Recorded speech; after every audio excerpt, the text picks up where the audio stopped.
കയ്യിൽ ഒരു ബൈബിളും മറുകയിൽ സുവിശേഷ പ്രതികളുമായി ഒരു വൃദ്ധൻ, സുവിശേഷത്തെക്കുറിച്ച് എനിക്ക് ലജ്ജയില്ല എന്ന പൗലോസിന്റെ വാക്കുകൾ അന്വർത്ഥമാക്കും വിധം സുവിശേഷ പ്രതികൾ വിതരണം ചെയ്യുന്നുണ്ടായിരുന്നു. അല്പമകലെയായി നിന്നുകൊണ്ട് അദ്ദേഹത്തിന് നേരെയുണ്ടായ പ്രതികരണങ്ങൾ ഞാൻ ശ്രദ്ധിച്ചു. സുവിശേഷ പ്രതികൾ കൊടുക്കുമ്പോൾ ഒരാൾ അത് വാങ്ങിയില്ല. മറ്റൊരാൾ വാങ്ങിയെങ്കിലും അത് സന്തോഷത്തോടെ ആയിരുന്നില്ല. ഒരു സ്ത്രീ അത് വാങ്ങിയിട്ട് നിലത്തിട്ട് കളഞ്ഞു. മറ്റൊരുവൻ മുഖം മറച്ച് കടന്നുപോയി. വേറൊരുവൻ ആ പിതാവിനോട് മുമ്പിൽ നിന്ന് പോകുവാൻ ആംഗ്യം കാണിച്ചു. ഒരുവൻ സുവിശേഷപ്രതി ചുരുട്ടി അദ്ദേഹത്തിന്റെ മുഖത്തേക്ക് എറിഞ്ഞു. ഒരാൾ സുവിശേഷപ്രതി വാങ്ങിയിട്ട് നാണയത്തുട്ടുകൾ ആ പിതാവിന് നേരെ നീട്ടി. സ്കൂൾ കുട്ടികൾ ഉപദേശി എന്ന് വിളിച്ച് അദ്ദേഹത്തെ കളിയാക്കുന്നുണ്ടായിരുന്നു. അതിലൊരു കുട്ടിയെ അരികെ വിളിച്ച് ദൈവത്തെ ഭയപ്പെടുവാനും മാതാപിതാക്കളെ അനുസരിക്കുവാനും നന്നായി പഠിക്കുവാനും അവരെ ഉപദേശിച്ചു. ആശീർവദിക്കുകയും ഉപദേശങ്ങൾ നൽകുകയും ചെയ്ത ആ പിതാവിന്റെ മുമ്പിൽ നനവുള്ള കണ്ണുകളുമായി ആ കുരുന്നുകൾ നിന്നു.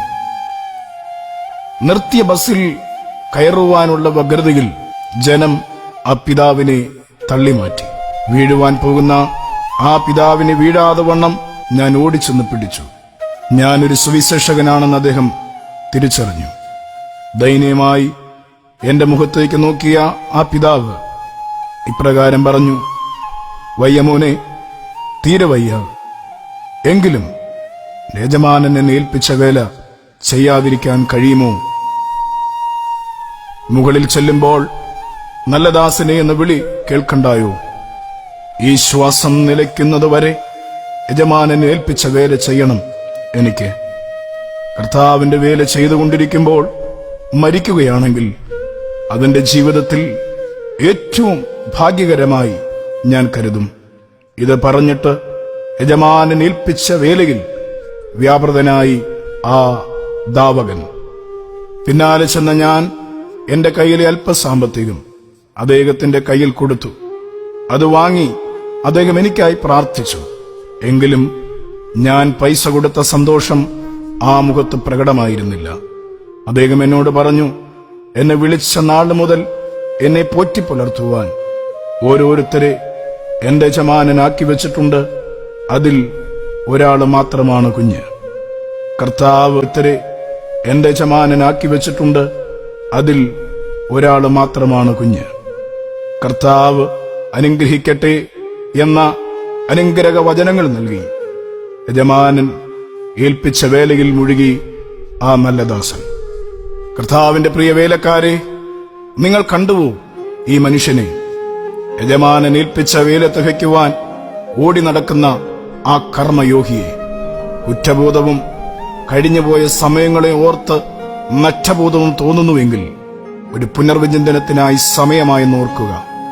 വാർദ്ധക്യത്തിന്റെ അരിഷ്ടതകളാൽ അവശനാക്കിയെങ്കിലും സുവിശേഷം അറിയിക്കുവാൻ ബന്ധപ്പെടുന്ന ഈ വൃദ്ധപിതാവും ലൗകിക സുഖ സൗകര്യങ്ങളുടെ ആലസ്യത്തിൽ മുഴുകിയ ആധുനിക സുവിശേഷകന്മാരും തമ്മിലുള്ള വ്യത്യാസം എത്ര വലുത്!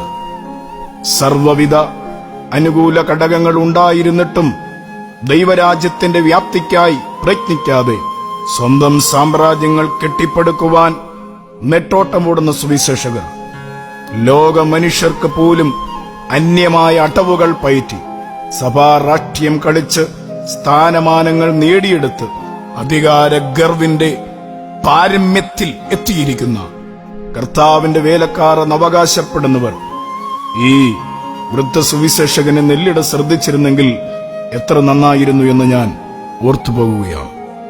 സുവിശേഷത്തിന്റെ പേരിൽ കോടികളുണ്ടാക്കി അത് തലമുറകൾക്കായി സ്വരൂപിച്ചു വെക്കുകയും ആഡംബര ജീവിതത്തിന്റെ ആഠ്യം ബാധിച്ച് സുവിശേഷത്തെ കച്ചവട ചരക്കാക്കി മാറ്റമില്ലാത്ത വചനത്തെ തൂക്കി വിൽക്കുന്ന വഞ്ചകരായ സുവിശേഷകന്മാരെ കാര്യം തീർക്കുന്നവന്റെ മുമ്പിൽ നീ ഒരു നാൾ നിൽക്കേണ്ടി വരും എന്നറിയുക.